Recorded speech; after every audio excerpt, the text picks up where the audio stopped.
Donc, évidemment, le point 1 pour le fonds d'urgence, pour couvrir les frais de vaccination, évidemment, nous sommes pour. Concernant le Mercosur, évidemment, nous sommes pour de nous y opposer, vu qu'il soutient une augmentation de compétitivité et de gigantisme agricole. À ce titre, nous déplorons que dès le début, ce qui est pointé est le Green Deal Europe et non le système compétitif en question.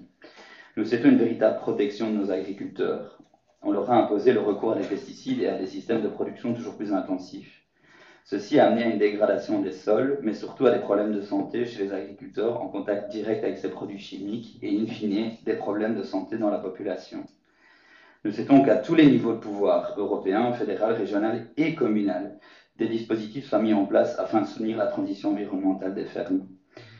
Non pas pour des principes idéologiques et politiques, mais tout simplement pour permettre aux agriculteurs une vie meilleure au niveau de leur santé et une préservation des sols qui permettra de produire dans des conditions optimales des produits sains. Plusieurs associations existent en ce sens et nous nous tenons à la disposition de tous et toutes pour en discuter de manière concrète. Claude Henrico, agriculteur à Orbay, passé en agroécologie depuis plus de 20 ans, témoignait de son expérience. Ses marges ont augmenté, ses rendements sont supérieurs au conventionnel. Et comme il disait, en conventionnel, c'est la chimie qui fait le sol. En agroécologie, c'est la photosynthèse. Réinvestir le sol est la chose la plus précieuse pour contrer les dérèglements climatiques. Avec l'érosion, le surpâturage et la monoculture, on a perdu de la valeur alimentaire. 50% pour les pommes au niveau des nutriments à titre d'exemple. Dans une commune comme Gerpine, rappelons également qu'une bonne santé des sols est indispensable pour contrer les risques d'inondation. On ne doit pas rappeler le projet qu'on met en place pour 1 million d'euros, 1,5 million d'euros, dans notre commune à ce sujet. En conclusion, nous soutenons l'obligation de clauses miroirs, mais également la mise en place de soutien à la transition et non pas que compétitive aux agriculteurs. Notons d'ailleurs que la FCO a été décrite pour la première fois en Afrique du Sud et s'est progressivement étendue vers le nord depuis plusieurs décennies, probablement en raison du réchauffement climatique et des échanges commerciaux internationaux, comme quoi tout est lié. Nous apportons donc notre soutien à la motion qui a été présentée, tout en insistant pour que ces mesures de transition soient mises en place et figurent dans la présente motion. Je vous remercie. Merci Nicolas. D'autres réactions? Je ne peux que réagir à Nicolas parce que ça veut dire que tous les agriculteurs wallons sont très mauvais. Il n'y a pas que l'agroécologie qui rentre en ligne de compte.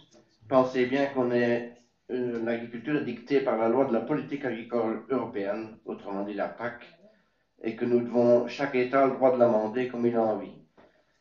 C'est ainsi qu'au nord du pays, la PAC est différente de celle du sud du pays. Donc c'est déjà un gros point très négatif. La France est une PAC différente de chez nous. Je suis conscient de l'écologie, mais si aujourd'hui on ne travaillait pas, nos sols ne nous donneraient rien. Oui, il y a de l'érosion, il y en a toujours eu, il y en aura encore, on peut limiter, mais pas n'importe comment, n'importe quand. Donc voilà, je ne suis pas d'accord d'intégrer ton texte dans la motion telle quelle, parce que ça ne concerne pas tout le monde, ce système, comme tu le décris dans ton intervention. Merci. Merci beaucoup Frédéric. Nicolas, tu veux réagir sans rentrer dans un jeu de Je ping-pong? promis, je ne fais pas un ping-pong, mais oui, effectivement. Mais dire effectivement, le début d'intervention, Frédéric dit bien que vous en êtes les premières victimes et il ne s'agit pas de pointer le doigt les agriculteurs qui finalement ne font que réagir à un modèle, tu l'as dit toi-même, de PAC qui est dirigé par l'Europe. Et c'est justement ça qu'on veut dénoncer dans l'amendement qu'on propose. C'est dire, c'est bien beau de dire il ne faut pas de Mercosur, etc. Mais c'est le modèle agricole dans lequel on est pris.